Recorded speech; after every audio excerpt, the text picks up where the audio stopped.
नमस्कार दोस्तों, राधे राधे। प्रेम से बोलिए चौथ माता की जय। चतुर्थी के दिन जरूर सुने चौथ माता की कथा। एक सेठ सेठानी थे, उनका एक बेटा और बहू था। बहू सब भोजन बनाती और सबको भोजन कराकर ही स्वयं भोजन किया करती थी। एक पड़ोसन थी जो रोज बहू से पूछती, आज क्या बनाया और क्या खाया। तो बहू कहती, आज मैंने ठंडो बासी खाना खाया। एक दिन उसके पति ने ऐसा सुनकर विचार किया, आज तो हमने पकवान खाया, फिर भी मेरी पत्नी ऐसा क्यों कहती है। उसने तरह तरह के पकवान बनाए और घर के सभी लोगों ने एक साथ बैठकर भोजन किया। आज भी पड़ोसन ने पूछा तो बहू ने कहा कि मैंने ठंडो बासी खाना खाया। सेठ के लड़के ने सोचा, हो ना हो कोई बात अवश्य है जिससे मेरी पत्नी ऐसा कहती है। उसने पत्नी से पूछा, तुम रोज ताज़ा खाना खाती हो, फिर भी ठंडो बासी खाना खाया ऐसा क्यों कहती हो। जब अपन सबने एक साथ बैठकर खाना खाते हैं। तो पत्नी बोली, अपने जो खा रहे हैं वो बाप बूढ़ों की कमाई है। जिस दिन आप कमा कर लाओगे उस दिन मैं समझूंगी कि मैंने ताज़ा भोजन खाया है। अब उस लड़के के दिमाग में यह बात बैठ गई और एक दिन अपने माँ से कहा, माँ मैं बड़ा हो गया हूँ, बाप बूढ़ों की कमाई में कब तक खाता रहूँगा। मैं एक बड़े शहर में कमाने के लिए जाना चाहता हूँ। तो माँ ने बोला, अपने पास इतना धन है कि खाया नहीं खाया जाता, तो फिर बाहर जाके तू क्या करेगा। माँ के मना करने पर भी बेटे ने स्वयं को कमाने से नहीं रोक पाया और वो जाते समय पत्नी से कहा, मैं जब तक नहीं कमा कर आता हूँ तुम मेरे बूढ़े माता पिता का ध्यान रखना और जब तक मैं न आऊँ तब तक तुम चूल्हे की आग बुझने न देना। एक दिन चूल्हे की आग बुझ गई तो वह मन ही मन में घबराने लगी, कहीं मेरे पति पर कोई संकट तो नहीं आन पड़ा। वह जल्दी पड़ोस के घर में गई और आग चूल्हे से लाकर चूल्हे में रखने के लिए मांगने गई। ऐसा विचार करके पड़ोसन के यहाँ गई। वहाँ पड़ोसन चौथ माता का पूजा कर रही थी। पड़ोसन ने कहा, मैं अभी चौथ माता का व्रत कर रही हूँ, थोड़ी देर में आकर ले जाना।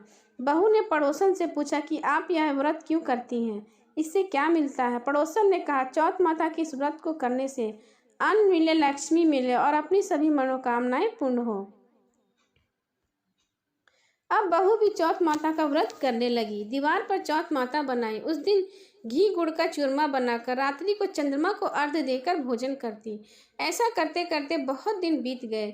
चौथ माता ने उस बहू के पति को सपना दिया, हे साहूकार का बेटा, तू जागे कि सोवे है, तेरी पत्नी तुझको याद करती है, घर जाकर उसकी चिंता मिटा। तो उसने कहा, मैं यहाँ पर साहूकार के यहाँ काम करता हूँ, तो मैं एक छोड़कर कैसे जाऊँ।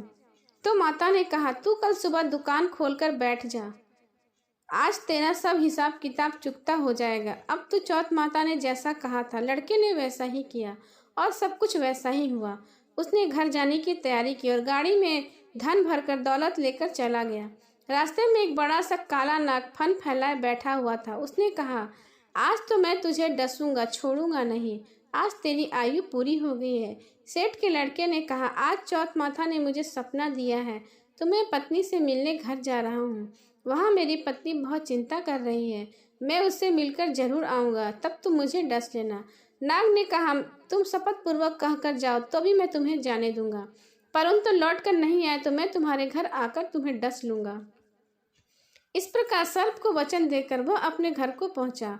वहां सभी ने उसका हंसी खुशी से स्वागत किया और मिलकर भोजन करने के बाद वह अपने कमरे में सोने गया और वहां उदास होकर बैठ गया। उसकी पत्नी ने उदास होने का कारण पूछा तो पति ने काले नाग वाली बात उसे बताते हुए कहा, यदि मैं उसके पास नहीं जाऊंगा तो वह घर आकर मुझे डस लेगा। पत्नी बहुत चतुर थी। उसने कहा कि आप घबराओ नहीं, लेट जाओ, मैं एक उपाय करती हूँ। पत्नी ने कमरे के 7 पेड़ी धोई। पहली पेड़ी पर रेत, दूसरी पर इत्र, तीसरी पर गुलाल, चौथी पर फूल और कंकु केसर, 5वीं पर लड्डू पेड़ा, 6ठी पर गादी गलीचा और 7वीं पर दूध का कटोरा भरकर रख दिया। इस प्रकार वह 7 पेड़ी सजाकर बैठ गई। आधी रात होती नाग आकर पेड़ी चढ़ने लगा। पहली पेड़ी पर रेत में लौट गया और कहने लगा कि सेठ की बहू ने आराम तो बहुत दिया, पर वचनों में बंधकर आया हूँ तो डसूंगा अवश्य। इसी प्रकार 7 पेड़ियों पर नाग आराम करता हुआ कहता हुआ कि डसूंगा जरूर कमरे में जाने ही वाला था कि चौथ माता ने विचार किया कि मैं इसे नहीं बचाऊंगी तो संसार में धर्म कर्म और व्रत पूजन कौन करेगा। अब तो गणेश जी, चंद्रमा जी और चौथ माता ने उसे बचाने का विचार किया। चंद्रमा जी ने उजाला किया, चौथ माता ढाल बनी और गणेश जी ने तलवार लेकर नाग को मार दिया और ढाल से उसे ढक दिया। अब बहू भी थकी हारी सो गई। दिन उगा तो लोगों ने बेटे से मिलने आए, परंतु बेटा बहू उठे ही नहीं थे। बहुत देर हो गई तो माँ उन्हें उठाने गई। माँ ने सातों पीढ़ियों पर जो देखा तो बहुत घबराई और बहू बेटा को आवाज़ लगाने लगी। बहू बेटा उठे तो देखा कि एक ढाल तलवार वहाँ पड़ी है और ढाल उठाई तो काला नाग वहाँ पर मरा हुआ पड़ा था। बेटा बहू ने सोचा, आज तो धर्म कर्म ही आड़े आए, जो भगवान गणेश जी और चौथ माता ने उनकी रक्षा की। यह सब देखकर सास उसकी बहुत घबराई हुई थी, तो बहू ने अपनी सास को सारी बात बताई, चौथ माता की पूजा की विधि भी बताई। अब तो माँ भी अपने बेटे की रक्षा के लिए चौथ माता की पूजा करने लगी और व्रत भी रखने लगी। चौथ माता की कृपा से उसका बेटा दीर्घायु हुआ। हे चौथ माता, जैसे आपने सेठ के बेटे बहू की रक्षा की, वैसी रक्षा सबकी करना। बोलो चौथ माता की जय। अब सुनिए चौथ माता की अगली कथा। एक बुढ़िया माई थी, उसका एक बेटा था। बुढ़िया माई बेटा के लिए 12 महीने चौथ माता की पूजा किया करती थी और बेटा जंगल से लकड़ी लाता। दोनों माँ बेटे उनको बेचकर गुजारा करते थे। बुढ़िया माई रोजाना लकड़ियों में से 2 लकड़ी अलग रख लेती और चौथ के दिन बेटा से छुपकर बेचकर सामान लेकर आती। फिर 5 चूरमा और पिंड बनाती, एक बेटा को खिलाती और एक अपने खाती। एक चौथ माता को चढ़ाती, 2 बांट देती। एक दिन चौथ माता बेटा ने अपने पड़ोसन के घर गया। उसने चूरमा के बने लड्डू रखे थे, तो उसने पूछा कि आज क्या है, ये चूरमा के लड्डू क्यों बना। पड़ोसन बोली कि मैंने तो आज ही बनाया, तेरी माँ तो हर चौथ के दिन बनाती है, तुमको आज नहीं दिया। बेटा बोला दिया तो था, पर पड़ोसन बोली कि तुम लकड़ियाँ लेकर आते हो जिससे तेरी माँ छुप छुपा कर उसे बेचकर चूरमा बनाती है। बेटा ने माँ के पास गया, बोला मैं इतनी मेहनत से लकड़ियाँ लाता और तुम चूरमा बनाकर खा जाती हो, तुम मुझको छोड़ दो या तो चौथ माता को। तो बुढ़िया बोली बेटा मैं तेरे लिए ही व्रत करती हूँ, सो तुमको भले ही छोड़ दूँ, लेकिन चौथ माता को नहीं छोड़ सकती। तब बेटे ने घर छोड़ने का फैसला कर लिया। तो माँ बोली कि तुम जा रहे हो, लेकिन मेरा हाथ का ये आँखा लेकर जा, तेरी ऊपर जो भी संकट आएगा चौथ माता उसे हर लेंगी। बेटा ने सोचा कि तू तो झूठी बात बोलती है, लेकिन बात रखने के लिए तेरा ये मैं ले लेता हूँ। घर से थोड़ा दूरी चल गया तो देखता है खून की नदी बह रही है, किधर से भी रास्ता नहीं। तब उसने माँ के दिए आँखा पुआर के बोला कि हे चौथ माता, अगर ये नदी सूख कर रास्ता हो जाए तो तुम सच्ची हो, मैं इतना मान जाऊँगा। इतने में नदी सूख कर रास्ता हो जाता है। थोड़ा आगे चलने पर तो रात होने लगती है और सुनसान जंगल आ जाता है। तब आँखा से बोला कि हे चौथ माता, मने रास्ते मिल जावे, नहीं तो यह जानवर मुझे खा जाएंगे। इतने में ही उसे रास्ता मिल जाता है। आगे एक राजा की नगरी आती है। राजा हर महीने एक आदमी की बलि देता था। वह एक बुढ़िया के घर में गया तो देखता है कि बुढ़िया माँ रोटी बनाते हुए रो रही है। तब उसने पूछा कि तुम क्यों रो रही हो। बुढ़िया बोली मेरा एक ही बेटा है, आज वो राजा की बलि चढ़ जाएगा, मैं ये रोटी उसके लिए बना रही हूँ। वह बोला कि माँ ये रोटी मुझे खिला दो, मैं तो तेरे बेटे के बदले में चला जाऊँगा। माई बोली रोटी खिला दूंगी, लेकिन मुझे तुझे कैसे भेज दूँ। उसने रोटी खिला दी। रात को सोते समय बोला राजा का बुलावा आए तो मुझे जगा देना।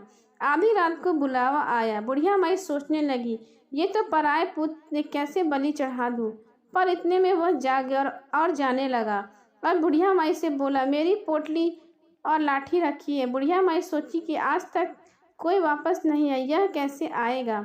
राजा का आदमी उसे साथ लेकर चला गया। वहाँ पर उसे कच्चे घड़े पकने वाले आवा में चुन दिया गया। जब वो चुना जा रहा था तो उसने आँखा पुआर करके हे चौथ माता, संकट टाल दियो, तभी मैं जानूंगा कि तुम्हारे में शक्ति है। इतने में आवा पककर तैयार हो गया। 2-3 दिन बाद आवा के पास बच्चे खेल रहे थे। बच्चों ने खेल खेल में आवा पर कंकरी मारी तो उसमें से आवाज़ आई। बच्चों ने राजा के आदमियों के पास जाकर कहा कि आवा पक गया है। राजा के आदमियों ने सोचा कि 6 महीने में आवा पकने वाला इतनी जल्दी कैसे पक गया। उन्होंने यह बात राजा को बताई। राजा ने जाकर देखा तो सारे बर्तन सोने चांदी की कलश हो गए। वे बर्तन उतारने लगे तो अंदर से आवाज आई, धीरे धीरे उतारना, अंदर मानस है। राजा ने सोचा इसमें से पहले तो कभी कोई आवाज नहीं आई। राजा ने पूछा कि कौन है, तो उसने अंदर से कहा कि मैं तो वही हूँ जिसे आपने 3 दिन पहले इसमें चुनकर बलि दी थी। उन्होंने खोलकर देखा तो अंदर वही आदमी था जिसने 3 दिन पहले आवा में चुनाकर बलि चढ़ाया था। उन्होंने सारी बात बताई। उसे महल में ले जाया गया। राजा ने पूछा कि तुम कौन हो और बच कैसे गए। तो उसने कहा, मेरी माँ चौथ का व्रत करती है, उसी की वजह से मैं बच गया। तब राजा ने कहा कि यह झूठ है, इसकी परीक्षा लेनी होगी। राजा ने 2 घोड़े मंगवाए, एक पर स्वयं चढ़ गया और दूसरे पर उसको चढ़ा दिया। उसके हाथ पैर में जंजीरें डाल दी गई। राजा ने कहा कि आप जंगल की तरफ चलते हैं। अगर ये जंजीर खुलकर मेरे हाथ पैर में आ गए तो मैं मान जाऊंगा कि चौथ माता सच्ची हैं। थोड़ी दूर चलने पर ऐसा ही हो गया। राजा के हाथ पैरों में जंजीरें जकड़ गई और फिर लड़के ने बड़ी मुश्किल से राजा को वापस राजमहल में पहुंचाया। तब राजा ने उसे रोकने के लिए आदेश दिया। फिर राजा ने अपनी बेटी का विवाह उसके साथ करने को कहा तो उसने सहज स्वीकार कर लिया। राजा ने उसे वही महल में रहने के लिए अलग से सारे साधन उपलब्ध करवाए। वह राजकाज में सहयोग करने लगा। कुछ महीनों बाद उसे घर की याद आई। एक दिन मौसम बहुत खराब हो रखा था, चारों ओर बिजलियां कड़क रही थी। उसे अपनी माँ की याद आई तो उसने अपनी पत्नी से कहा, आज तो बिजली मेरे गांव की तरफ चमक रही है। तो उसकी पत्नी यानी राजा की बेटी ने कहा, आप गांव भी है क्या? तो उसने बताया कि हाँ। उसने अपनी मेरी माँ के बारे में बताया। फिर वह गांव चलने लगे।